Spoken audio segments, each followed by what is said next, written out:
Hello everybody, this is Digraj Singh Rajput. Welcome to social school. इस video में हम क्या पढ़ने वाले हैं? इस वीडियो में हम पढ़ेंगे डिक्लाइन ऑफ कांग्रेस के बारे में। Decline of Congress, what do you understand by this? पिछले वीडियो में मैंने आपको बताया एरा ऑफ कोलिजन। तो अब क्या होता है कि 1989 का जो इलेक्शन होता है, तो 1989 के इलेक्शन के बाद में कोलिजन पॉलिटिक्स कंट्री में स्टार्ट होती है। ठीक है, वो हमने सब कुछ पिछले वीडियो में पढ़ लिया है। अब वो कोलिजन पॉलिटिक्स स्टार्ट होने से पहले, मतलब ये है ना कि आपको अगर कुर्सी पे किसी को बैठना है तो जो पहले बैठा हुआ है उसे उठाना पड़ेगा, सिंपल। तो उसी तरह से क्या है कि कांग्रेस का डोमिनेंस था 1989 के इलेक्शन में। क्या होता है, कांग्रेस का डोमिनेंस खत्म होता है और फिर वहां से दूसरी कोलिजन पॉलिटिक्स, जो कोलिजन पॉलिटिकल पार्टनर्स थे, पॉलिटिकल अलायंसेस थे, वो पावर में आना स्टार्ट करते हैं। तो हम इस वीडियो में वही पढ़ने वाले हैं कि what is decline of Congress, कैसे कांग्रेस का डिक्लाइन हुआ। और ये पहली बार नहीं है, कांग्रेस का तो पहले भी डिक्लाइन हुआ, जनता पार्टी पावर में आई थी, लेकिन इसी डिक्लाइन को हम डिक्लाइन ऑफ कांग्रेस क्यों बोल रहे हैं वो हम इस वीडियो में जानेंगे, सीखेंगे, समझेंगे। इंपॉर्टेंट चीज ये है कि टेलीग्राम चैनल जो है उसकी लिंक आपको डिस्क्रिप्शन में दी है। Please do connect with us on Telegram channel. तो आपको उसकी अपडेट मिलती रहेगी कि कब कौन सा सेशन आने वाला है। साथ ही साथ अनअकैडमी ऐप जरूर डाउनलोड कीजिए। इस चैप्टर के नोट्स आप अनअकैडमी ऐप से बहुत आसानी से पीडीएफ के फॉर्मेट में फ्री में डाउनलोड कर सकते हैं। साथ ही साथ आपको बहुत सारे और भी फीचर्स ऐप पर मिलेंगे, जैसे कि फ्री फीचर्स में आपको क्या क्या मिलने वाला है कि आप लाइव इंटरैक्ट कर पाएंगे। ठीक है, स्पेशल क्लासेस होती है जो कि एब्सोल्युटली फ्री होती है, क्विज होते हैं, बहुत सारे स्कॉलरशिप एग्जाम्स होते हैं और मल्टीपल फीचर्स जो आपको इस ऐप पर देखने को मिलेंगे। ठीक है, और ये सारे फीचर्स को आप एक्सप्लोर कर सकते हैं using the code DIGRAJ Digraj। ठीक है, explore all these features for free, so please do download the Unacademy app। अब देखिए डिक्लाइन ऑफ कांग्रेस। ठीक है, तो connect with the topic of restoration of Congress system. एक चैप्टर पढ़ा आपने, चैप्टर 5, उसमें आपने देखा किस तरह से कांग्रेस अपने आप को रिस्टोर करती है। इंदिरा गांधी जो, उन्होंने कितने चैलेंजेस फेस करे। ठीक है, तो जैसे आप क्या देखेंगे 67 69 में स्प्लिट, और स्प्लिट के बाद में 1971 में फिर से क्या करना, बाउंस बैक करना गरीबी हटाओ नारे के साथ में।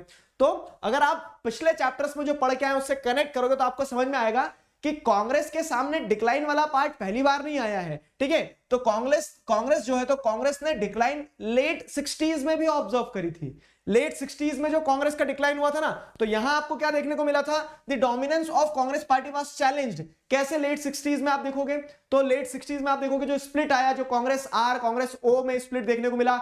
अलग अलग दूसरी छोटी छोटी रीजनल पॉलिटिकल पार्टीज कांग्रेस को चैलेंज कर रही थी, लीडर्स बाहर निकल रहे थे।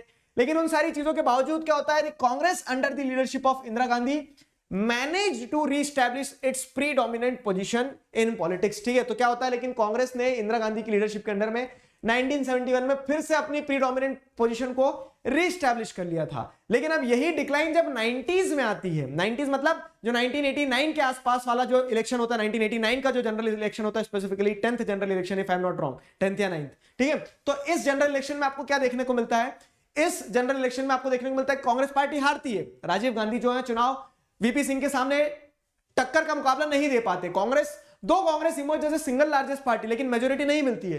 फिर क्या होता है, this marked in the end of Congress. ठीक है, दिस मार्क्ड द एंड। ठीक है, this marked the end of Congress. और यहां पे जो पॉलिटिकल एक्सपर्ट्स हैं वो क्या कहते हैं, एंड ऑफ कांग्रेस सिस्टम आपको यहां देखने को मिल जाएगा। Congress dominance over the Indian party system. ठीक है, इंडियन पार्टी सिस्टम में कांग्रेस का एक तरह से आपको यहां पे विलुप्ति में जाते हुए देखने को मिलता है। दिस टाइम और देखो यहां पे भी कांग्रेस का डिक्लाइन हुआ, यहां पे भी कांग्रेस का डिक्लाइन हुआ। यहां कांग्रेस बाउंस बैक करके अपने को वापस से रीस्टोर कर लेती है, लेकिन लेट 90s में रीस्टोर नहीं कर पाती है। और इसी कारण से पॉलिटिकल एक्सपर्ट्स क्या कहते हैं कि this is the end of the Congress system. लेकिन एक जो बड़ा चैलेंज यहां निकल के आता है ना, तो वो बड़ा चैलेंज क्या निकल के आता है कि दिस टाइम, ठीक है, this time there another challenge to the predominant position of the Congress. ठीक है, यहां पे एक there was an another challenge to the predominant position of Congress.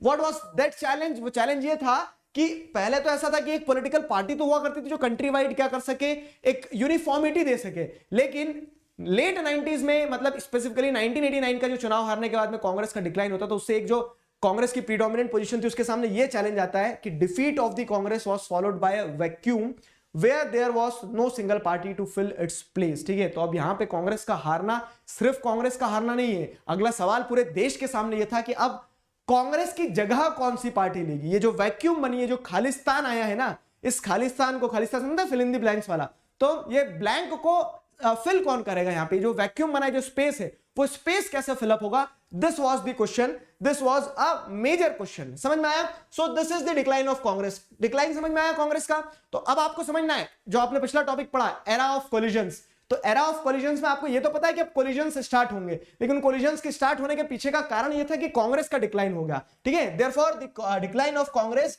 Is the beginning of the new era of multi party system, ठीक है। Multi party system कैसे, क्योंकि अब किसी भी एक पार्टी को, किसी एक सिंगल पार्टी को क्लियर कट मेजोरिटी नहीं मिलती थी। अब जब किसी एक पार्टी को, सिंगल पार्टी को क्लियर कट मेजोरिटी नहीं मिलती थी, तो large number of political parties always contested elections in our country. अच्छा, ये दूसरा ही चीज है। पहले आपको इतना समझ में आया, देखो तो डिक्लाइन ऑफ कांग्रेस क्यों हुआ वो समझ में आ गया। डिक्लाइन ऑफ कांग्रेस से era of multi party system देखने को मिलेगा। अब इंडिया में ऐसा नहीं कि मल्टी पार्टी सिस्टम 1991 से ही आया है। जैसे आपने अभी तक बहुत कुछ इंडियन पॉलिटिक्स के बारे में जान लिया आफ्टर इंडिपेंडेंस वाली जो पॉलिटिक्स है, तो उसमें आपने देखा कि रीजनल पार्टीज हमेशा से इमर्ज हो रही थी। 1971 में इनफैक्ट आप जिसे देखोगे तो अलग अलग जगह से क्या है कि अलग अलग तरह की पॉलिटिकल पार्टीज आके पहली बार नॉन कांग्रेस गवर्नमेंट भी बना लेती है, ठीक है। तो रीजनल पार्टी कोई नया फिनोमेना नहीं है, लेकिन हम रीजनल पार्टी के राइज को 1991 से क्यों जोड़ते पता है, क्योंकि 1991 में नेशनल पॉलिटिक्स जैसा कुछ बचा ही नहीं था, ठीक है। क्या होता है, a large number of political parties always contested election in India, हमेशा से कंटेस्ट कर रही थी, ठीक है। Our parliament had representatives from several political parties, अलग अलग पॉलिटिकल पार्टीज से रिप्रेजेंटेटिव भी देखने को मिलेंगे, ठीक है। लेकिन जो 1989 के बाद बदला ना, वो कुछ ऐसा बदला कि what happened after 1989 was the emergence of several parties in such a way that one or two parties did not get most of the votes or seats, ठीक है। तो 1989 के बाद में ये हुआ कि कोई एक या दो पार्टी ज्यादा वोट लेके नहीं आई है। पहले भी मल्टी पार्टीज होती थी, ठीक है, लेकिन वो ऐसा था 5 सीट 2 सीट 4 सीट 3 सीट ऐसा। लेकिन अब क्या है कि अब ये मल्टीपल पार्टीज ने मल्टीपल नंबर्स में सीट ले आई है। मान लो सब सारी पॉलिटिकल पार्टीज को 50-50 सीट मिल गई है, तो 10 पॉलिटिकल पार्टी होगी, गुलदस्ता बन जाएगा इंडियन पॉलिटिक्स।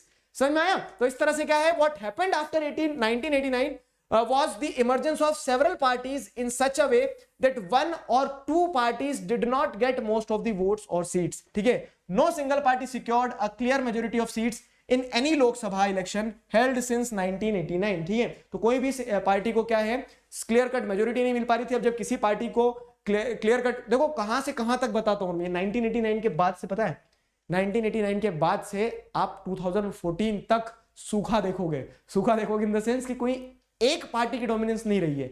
यूपीए गवर्नमेंट बनी है, लेकिन वो भी अलायंस रहता था, अलग अलग पॉलिटिकल पार्टी साथ में आके गठबंधन की सरकारें बनाती थी।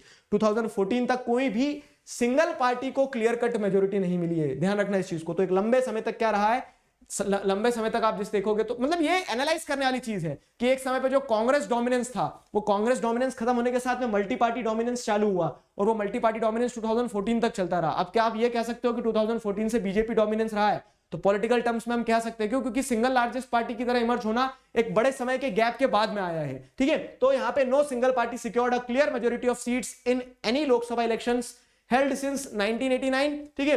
And this began the era of coalition government and the rise of regional parties, ठीक है। तो राइज ऑफ रीजनल पार्टीज मतलब क्या है कि अब कोई क्लियर कट मेजोरिटी वाली पार्टी नहीं होगी, अलायंस पॉलिटिक्स चलेगी। तो नेक्स्ट वीडियो में हम वही पढ़ेंगे, अलायंस सिस्टम जो था कि किसने किसके साथ सरकारें बनाई 1990 के बाद से, ठीक है, 1989 के बाद से। तो 1989 के बाद के जो अलायंस सिस्टम है वो हम नेक्स्ट वीडियो में पढ़ने वाले हैं। समझ में आ रहा है ना कि किस तरह से trends and developments Indian politics में आपको देखने को मिलते हैं, स्पेसिफिकली 1990s के बाद में। वो सारी चीजें हम नेक्स्ट वीडियो में और बेहतरीन तरह से अलायंस पॉलिटिक्स में पढ़ने वाले हैं, समझने वाले हैं।